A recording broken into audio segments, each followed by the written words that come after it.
Welcome to స్వతంత్ర. నేను విజయ్. ముందుగా హెడ్లైన్స్ చూద్దాం. కాకరేపుతున్న ఏపీ రాజకీయాలు, గెలిపే లక్ష్యంగా నేతల వ్యూహాలు.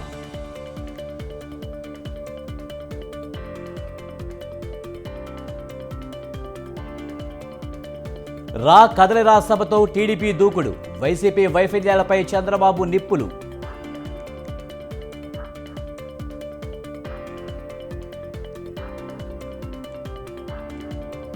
ఈ నెల 10న ప్రకాశం జిల్లాలో వైసీపీ సిద్ధం సభ, అధికారమే ధ్యేయంగా జగన్ మేనిఫెస్టో రిలీజ్.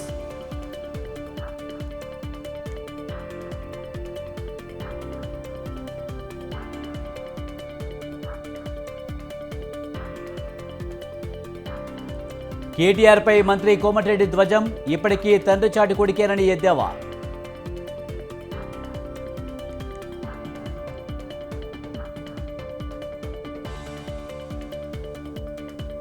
ఎన్నికల సమరశంఖం మోగించిన బీజేపీ, 195 లోక్సభ అభ్యర్థులతో తొలి జాబితా.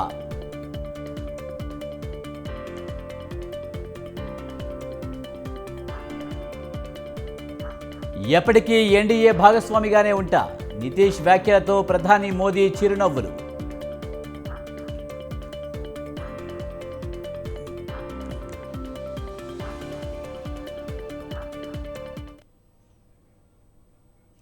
సత్తా ఉంటేనే ఏ రంగంలోనైనా రాణించగలమని ముఖ్యమంత్రి రేవంత్ రెడ్డి అన్నారు. రవీంద్ర భారతిలో మాజీ స్పీకర్ శ్రీపాదరావు జయంతి వేడుకల్లో సీఎం పాల్గొన్నారు. సమస్యల పరిష్కారంలో శ్రీపాదరావు కీలక పాత్ర పోషించారని తెలిపారు. మేనేజ్మెంట్ కోటా అనేది మొదటిసారి గెలవడానికి ఉపయోగపడుతుందని చెప్పారు. శ్రీపాదరావు వారసత్వాన్ని తీసుకుని స్వయం కృషితో శ్రీధర్ బాబు ఎదిగారని సీఎం రేవంత్ తెలిపారు.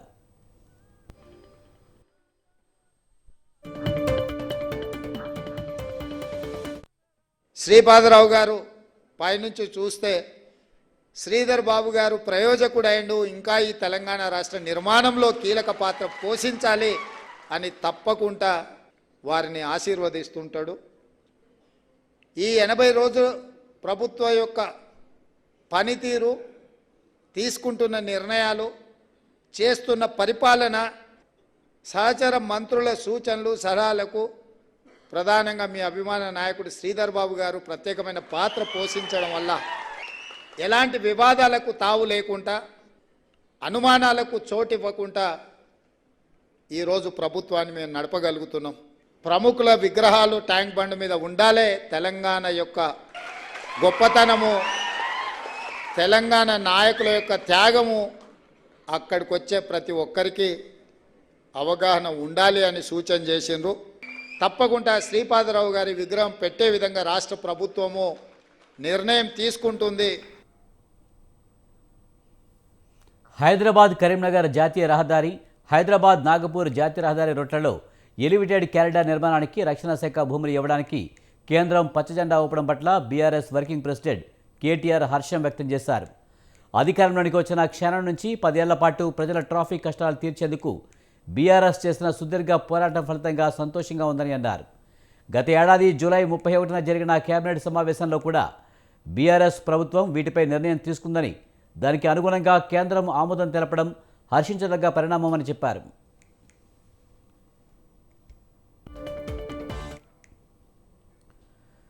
రక్షణ శాఖ తమ ఆధీనంలోని 33 ఎకరాలను కేటాయించిందని, ఇప్పుడు మరో 150 ఎకరాలను కూడా అప్పగించేందుకు ముందుకు రావడంతో స్కైవేల నిర్మాణానికి ఉన్న అన్ని అడ్డంకులు తొలగిపోయాయని తెలిపారు.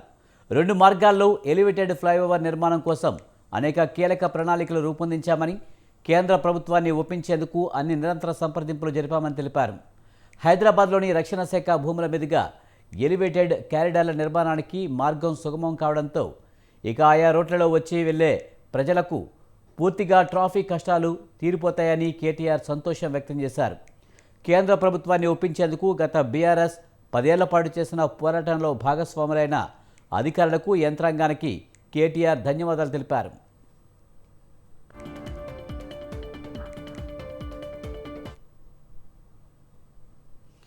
తెలంగాణకు ప్రత్యేక ఇండియన్ ఇన్స్టిట్యూట్ ఆఫ్ హ్యాండ్లూమ్ టెక్నాలజీని కేంద్ర ప్రభుత్వం మంజూరు చేసింది. దీంతో తెలంగాణలోని విద్యార్థులు స్వరాష్ట్రంలోనే టెక్నికల్ డిగ్రీ, డిప్లొమా పొందే అవకాశం వస్తుంది. ఇటీవల తెలంగాణకు కేంద్ర జౌళి శాఖ కార్యదర్శి వచ్చినప్పుడు ఐఐహెచ్టీ ఏర్పాటు ప్రతిపాదనను మంత్రి తుమ్మల నాగేశ్వరరావు అందజేశారు. తెలంగాణలో త్వరగా WIHT ఏర్పాటు చేయాలని సీఎం రేవంత్ రెడ్డి కూడా కేంద్ర మంత్రి పీయూష్ గోయల్ను లేఖలో కోరారు. జౌళి పరిశ్రమలో తెలంగాణను అంతర్జాతీయ స్థాయికి తీసుకువెళ్లేందుకు వీలవుతుందని మంత్రి తుమ్మల పేర్కొన్నారు.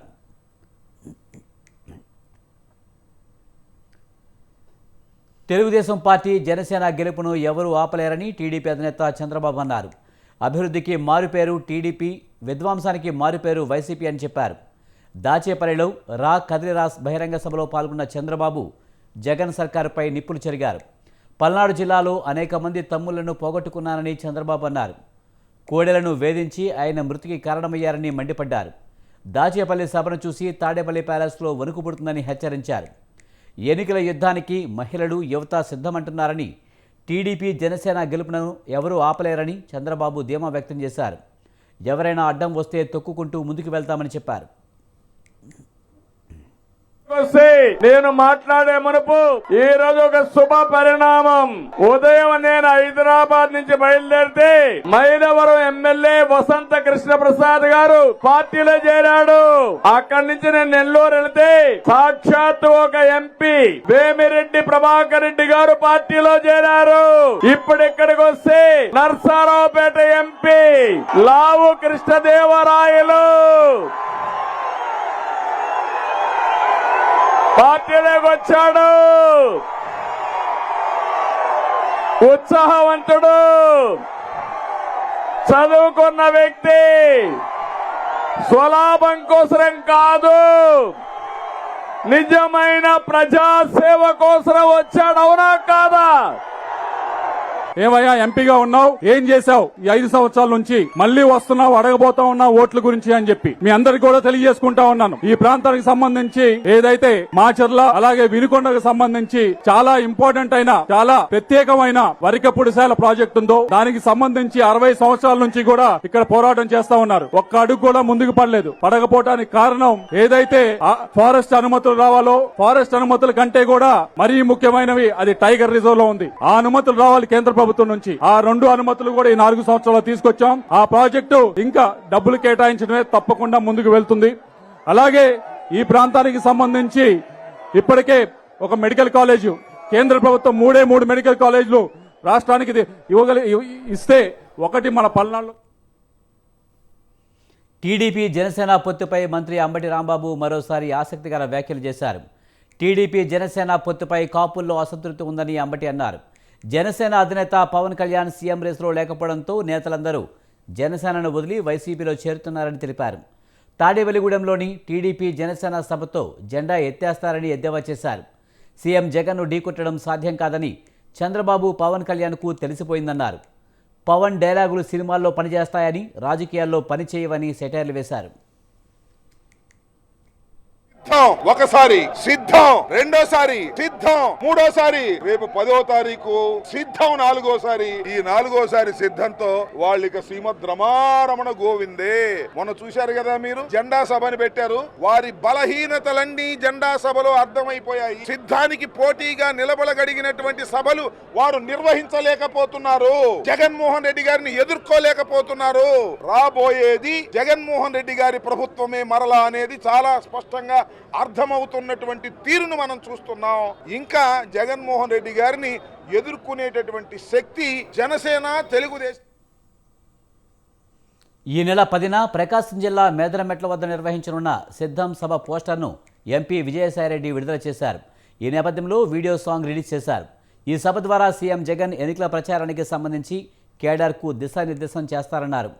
5 సంవత్సరాల్లో ప్రభుత్వం చేసిన అభివృద్ధిని ప్రజలకు వివరించనున్నామన్నారు.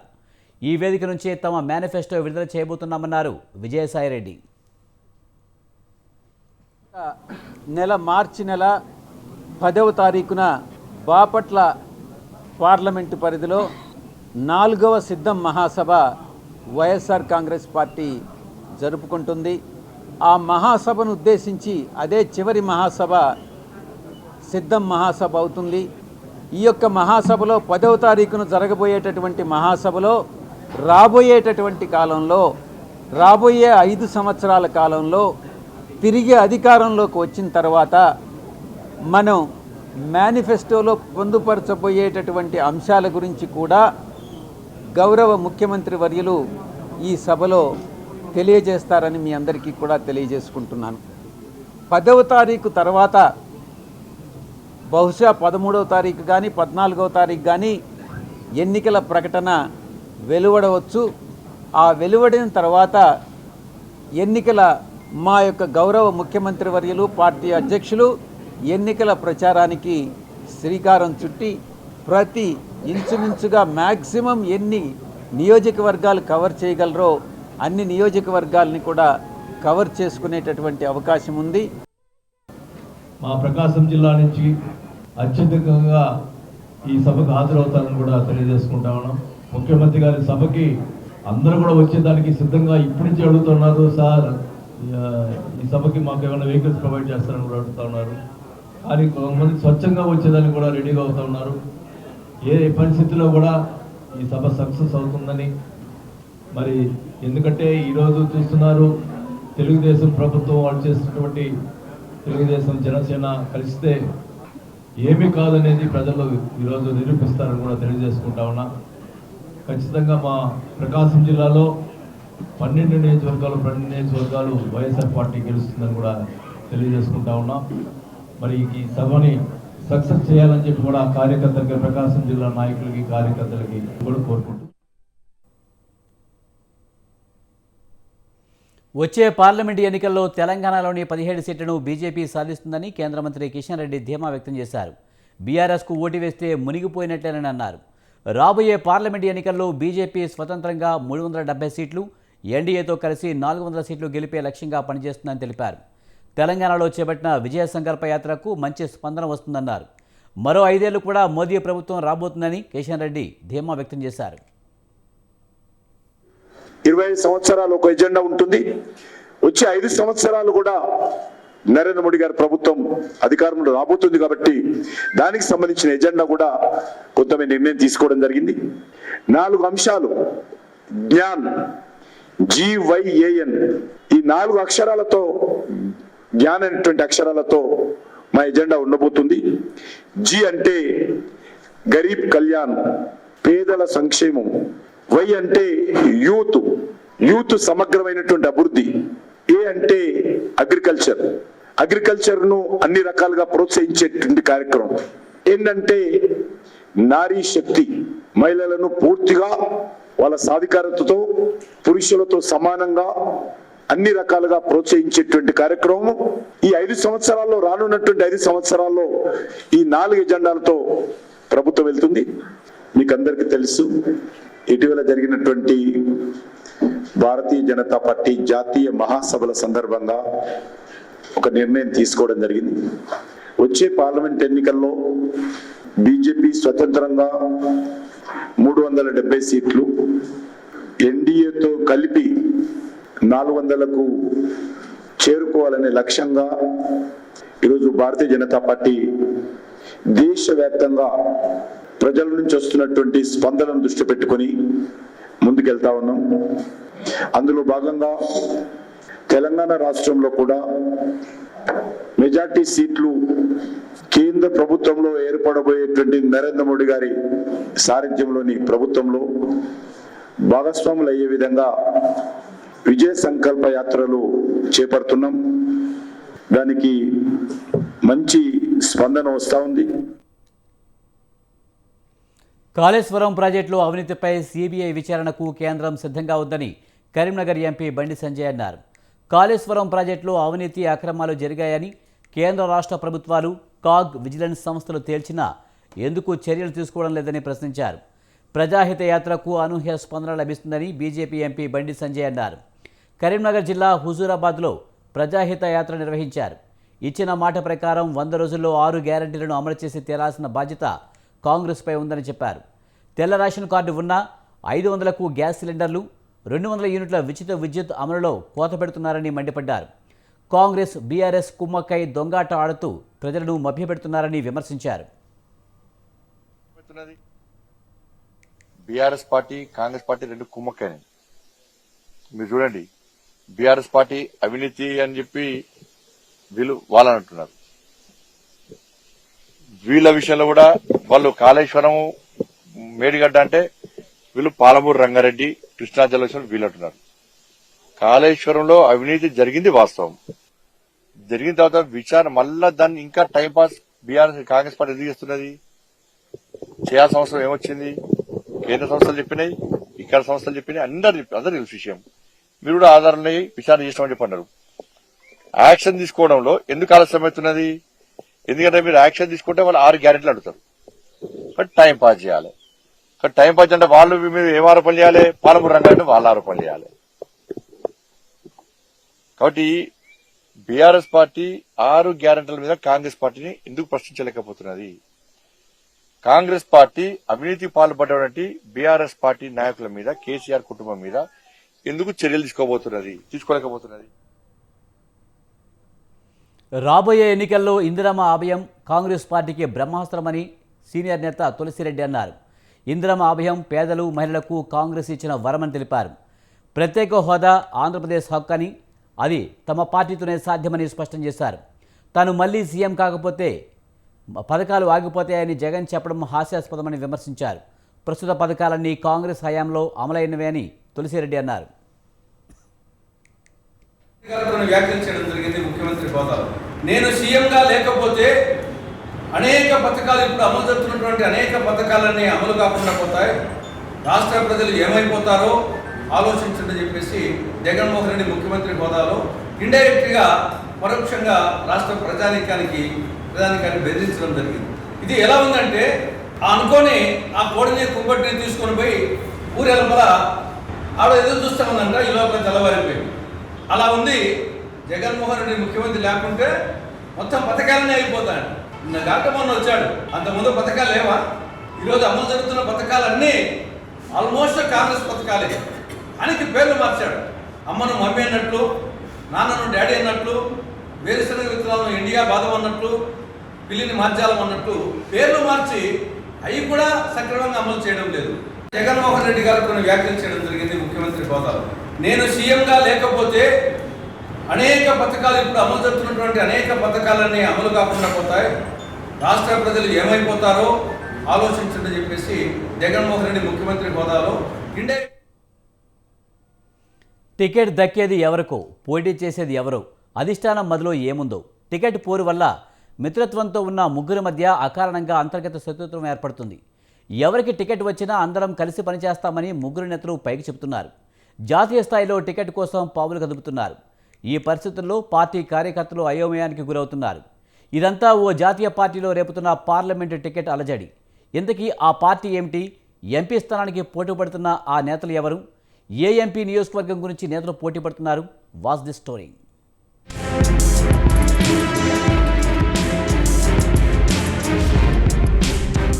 ఆ జాతీయ పార్టీలో పార్లమెంటు టికెట్ చిచ్చురేపుతోంది.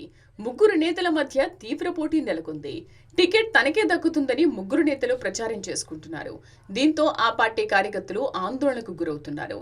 ఎవరికి సపోర్ట్ చేయాలో తెలియని అయోమయంలో పార్టీ క్యాడర్ సతమతమవుతోంది. ఎవరికిచ్చినా తాము పనిచేస్తామని ఈ నేతలు బయటకు చెబుతున్నా జాతీయ స్థాయిలో టికెట్ కోసం పావులు కదుపుతున్నట్లు తెలుస్తోంది. అయితే మరో 2-3 రోజుల్లో టికెట్ పై ఉత్కంఠకు ఆ పార్టీ అధిష్టానం చెక్ పెట్టనున్నట్లు సమాచారం.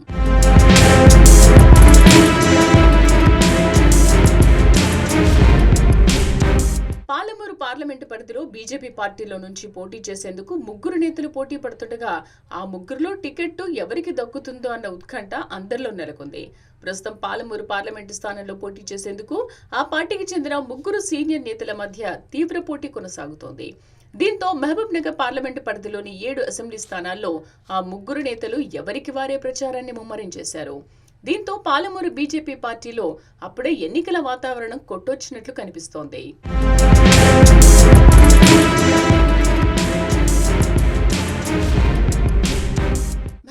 పార్లమెంటు పరిధిలో మక్తల్, నారాయణపేట, కొడంగల్, దేవరకద్ర, మహబూబ్ నగర్, జడ్చర్ల, షాద్ నగర్ అసెంబ్లీ సెగ్మెంట్లు ఉన్నాయి. అయితే బీజేపీ జాతీయ ఉపాధ్యక్షురాలు డి.కే. అరుణ, ఆ పార్టీ జాతీయ కార్యవర్గ సభ్యుడు మాజీ ఎంపీ జితేందర్ రెడ్డి, తెలంగాణ రాష్ట్ర బీజేపీ కోశాధికారి శాంతికుమార్ ఈ ఎంపీ సీటు కోసం పోటీ పడుతున్నారు. ముగ్గురు నేతలు తమ ఫోటోలతో పోటాపోటీగా ఫ్లెక్సీల వార్కు తెరలేపారు. టికెట్ ఎవరికి దక్కినా అందరం కలిసికట్టుగా పనిచేస్తామని ముగ్గురు నేతలు పైకి చెబుతున్నారు. అయితే అంతర్గతంగా గ్రూపు రాజకీయాలు సాగిస్తూ టికెట్ వేట కొనసాగిస్తున్నట్లుగా తెలుస్తోంది.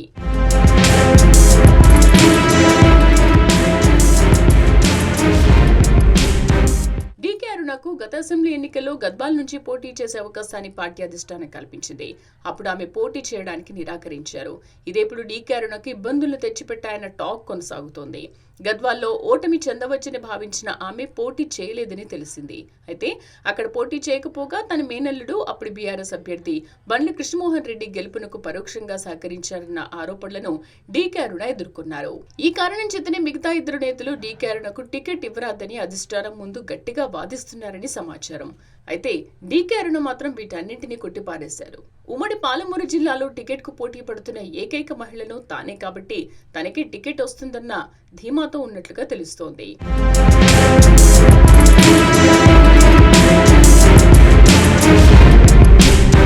ముఖ్యంగా జాతీయ ఉపాధ్యక్షురాలు డీకే అరుణ, మాజీ ఎంపీ జితేందర్ రెడ్డిల మధ్య టికెట్ వార్ కొనసాగుతున్నట్టు తెలుస్తోంది. ఇద్దరు ఢిల్లీ స్థాయిలో తమకున్న పరిచయాలతో పాలమూరు పార్లమెంటు టికెట్ దక్కించుకునేందుకు విశ్వ ప్రయత్నాలు కొనసాగిస్తున్నారని సమాచారం. అయితే వీరికి ఏమాత్రం తీసిపోకుండా రాష్ట్ర కోశాధికారి శాంతకుమార్ సైతం పాలమూరు టికెట్ పై ఎన్నో ఆశలు పెట్టుకున్నట్లుగా తెలుస్తోంది. శాంతకుమార్ ఒక అడుగు ముందుకేసి ప్రచారాన్ని సాగించేస్తున్నారు. అయితే ఈ ముగ్గురులో టికెట్ ఎవరిని వరిస్తుందో అన్న ఉత్కంఠ ఉమ్మడి జిల్లాలోని కమలం పార్టీ కార్యకర్తలు, నేతల్లో కొట్టొచ్చినట్టు కనిపిస్తోంది. మాజీ ఎంపీ జితేందర్ రెడ్డి తనయుడు మిథున్ రెడ్డి ఇటీవల జరిగిన అసెంబ్లీ ఎన్నికల్లో మహబూబ్ నగర్ నుంచి పోటీ చేశారు. ఈ కారణంగా జితేందర్ రెడ్డికి టికెట్ దక్కదన్న ప్రచారం పాలమూరులో జోరుగా సాగుతోంది.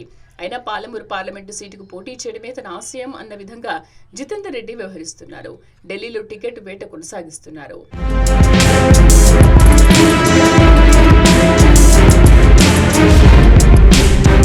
ఇటీవల జరిగిన బీజేపీ విజయ సంకల్ప యాత్రలో ఈ ముగ్గురు నేతలు తలోదారులో కనిపించారు. కిషన్ రెడ్డి యాత్రలో భాగంగా ముగ్గురు నేతలు సైతం గ్రూప్ రాజకీయాలు నడిపారనే ప్రచారం బీజేపీలో కొనసాగింది.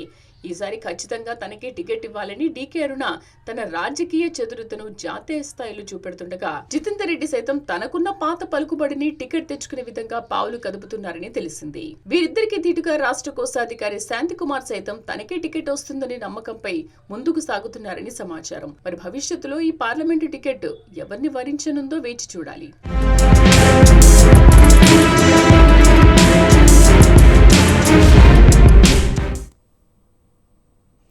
పవన్ కు హరిరామ జోగయ్య రాస్తున్న లేఖలపై తిరుపతి జనసేన ఇన్ఛార్జ్ కిరణ్ రాయల్ కౌంటర్ ఇచ్చారు. కొడుకే హరిరామ జోగయ్య మాట వినడం లేదు, మిగతా వారు ఎందుకు వింటారని ఆయన ప్రశ్నించారు. పవన్ను మంత్రులు విమర్శిస్తే ఎందుకు రాయలేదన్నారు. పవన్ షేరింగ్పై పవన్కు లేఖలు రాసే హరిరామ జోగయ్య కాపులకు 40 సీట్లు, అధికార భాగస్వామ్యంపై సీఎం జగన్కు హరిరామ జోగయ్య లేఖ రాయాలన్నారు కిరణ్ రాయల్. ఒకసారి అనుమానం ఏమేస్తుందంటే ఈ కష్టపడి ఆయన ఈ పుత్తులు చెడగొట్టాలని ప్రయత్నిస్తున్నాడేమో అనిపిస్తుంది ఒకసారి ఆయన మాటల్లో బట్టి. అంటే హరిరామ జోగయ్య లాంటి వాళ్ళు, ముద్ర గడ్డ లాంటి వాళ్ళు రాజకీయాల్లో ఎప్పుడో 30 ఏళ్ళు 25 ఏళ్ళ ముందు రాజకీయ నాయకులు మంత్రులు అయ్యారు. అప్పుడు కాపులు ఉన్న అంత ఐక్యత లేదు, అంత మెచ్యూర్ లేదు. అప్పుడు ఏదో మీరేదో చెప్తే నమ్మేసేవాళ్ళు. హరిరామ జోగయ్య, ముద్రగడ్డ గారు గొప్పోళ్ళు, పెద్దోళ్ళు, వాళ్ళే మన కాపు నాయకులేమో, వీళ్ళే మన దేవుళ్ళు ఏమనుకున్నారు. కానీ ఈరోజు కాపులు అమాయకులేం కాదే, మేము మెచ్యూర్ అయ్యాం. కాపు యువత, కాపులు మెచ్యూర్ అయ్యారు, బాగా తెలుసుకున్నారు ఎవరు మన నాయకుడు, ఎవరు మన కోసం పోరాడుతున్నాడు, ఎవరు మన కులంలో రిజర్వేషన్లు గానీ, బీసీలకు గానీ, ఈ రాష్ట్రానికి గానీ ఏమి చేయగలుగుతారని ఏకైక నాయకుడు పవన్ కళ్యాణ్ గారు మాత్రమే. మనం చూసుంటాం పెద్దలు, మా కుల పెద్ద ఒక ఆయన ఉంటాడు, లేఖల వీరుడు ఆయన పేరు. ఆయన వయసు 80 దాటా కూడా ఆయన రాజకీయం చేయాలని చెప్పిన తాపత్రయం ఉంది, కానీ చేయలేని పరిస్థితిలో ఉంటాడు. లేఖలు మాత్రం రాస్తూ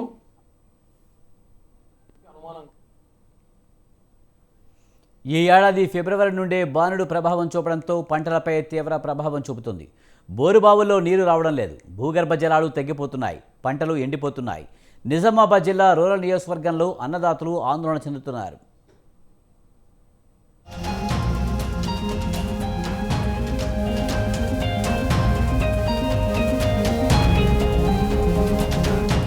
రైతు ఆధారం వ్యవసాయం, పంటలే వారికి జీవనాధారం. కాయా కష్టం చేయనది రైతన్నకు లాభం ఉండదు.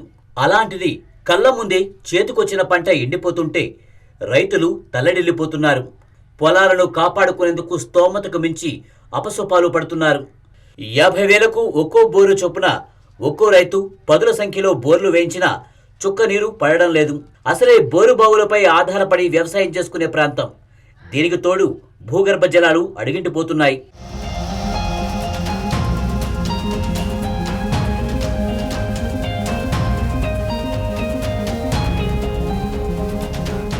కాలువల్లో నీళ్లు రాక చెరువులు ఎండిపోవడం, బోర్లలో నీళ్లు లేక పంటలు ఎండిపోతున్నాయని రైతులు ఆవేదన వ్యక్తం చేస్తున్నారు.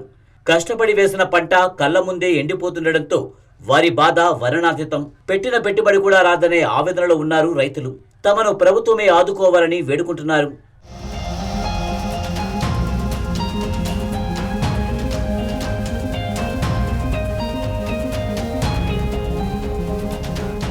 నిజామాబాద్ జిల్లా రూరల్ నియోజకవర్గంలోని దర్పల్లి, సిరికొండ మండలాల్లోని పలు గ్రామాల్లో సాగునీరు అందక రైతులు అవస్థలు పడుతున్నారు.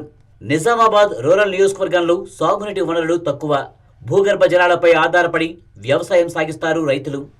అయితే ఇక్కడి రైతుల కోసం ప్రాణహిత చేవెళ్ల ప్రాజెక్టు కింద ప్యాకేజీ 21 పనులు పూర్తయితే కర్షకులకు సాగునీరు అందుతుంది. కానీ ప్రాజెక్టు పనులు నిలిచిపోయాయి.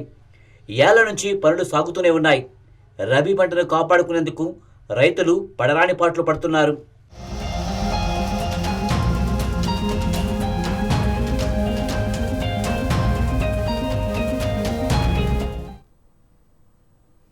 సార్వత్రిక ఎన్నికలు నిర్వహించేందుకు కేంద్ర ఎన్నికల సంఘం సన్నద్ధమవుతుంది. ఇప్పటికే దేశవ్యాప్తంగా ఆయా రాష్ట్రాలను సందర్శించి పరిస్థితులను అంచనా వేశారు. ఈ నెలలోనే ఎన్నికల నోటిఫికేషన్ వచ్చే అవకాశం ఉన్నట్లు వార్తలు వినిపిస్తున్నాయి. ఇదిలా ఉంటే దేశవ్యాప్తంగా ఉన్న ఆయా రాష్ట్రాలకు చెందిన పార్టీలకు, నేతలకు ఎన్నికల సంఘం హెచ్చరికలు జారీ చేసింది. ప్రచారంలో భాగంగా తప్పుడు హామీలతో ప్రజలను మభ్యపెట్టే ప్రకటనలు చేయవద్దని సూచించారు.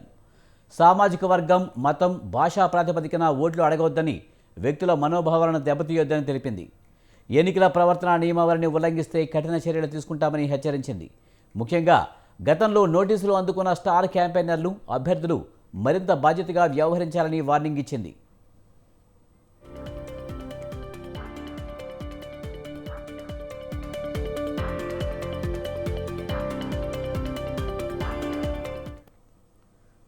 అలాగే ప్రార్థనా మందిరాలను ఉద్దేశపూర్వకంగా ప్రచారానికి వాడుకోవద్దని ఈసీ స్పష్టం చేసింది. ప్రచారంలో మర్యాదపూర్వకంగా నైతిక బాధ్యతతో వ్యవహరించాలని సూచించింది. సమస్యలే ప్రధాన అంశాలుగా ఎన్నికల్లో ముందుకు వెళ్లాలని తెలిపింది. సోషల్ మీడియాలో జాగ్రత్తగా వ్యవహరించాలని చెప్పింది. ప్రత్యర్థులను దూషించే, కించపరిచే పోస్టులకు దూరంగా ఉండాలని పేర్కొంది.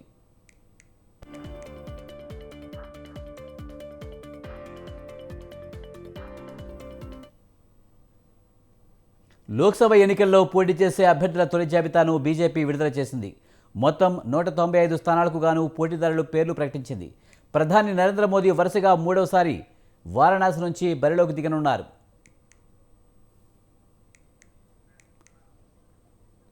పశ్చిమ బెంగాల్ 27, మధ్యప్రదేశ్ 24, గుజరాత్ 15, రాజస్థాన్ 15, కేరళ 12, తెలంగాణ 9, జార్ఖండ్ 11, ఛత్తీస్గఢ్ 12, ఢిల్లీ 5, జమ్మూ కాశ్మీర్ 2, ఉత్తరాఖండ్ 3, అరుణాచల్ ప్రదేశ్ 2, గోవా, త్రిపుర, అండమాన్ నికోబార్ నుంచి ఒక్కో అభ్యర్థులను పోటీలకు నిలిపింది. తొలి జాబితాలో 28 మంది మహిళలు, యువతకు 47 స్థానాలు, ఎస్సీలకు 27, ఎస్టీలకు 18 స్థానాలు కేటాయించినట్లు బీజేపీ నేత వినోద్ తవ్డే తెలిపారు. తొలి జాబితాలో 57 మంది ఓబీసీలు బరిలో ఉండగా 34 మంది మంత్రులు పోటీ చేస్తున్నట్టు చెప్పారు.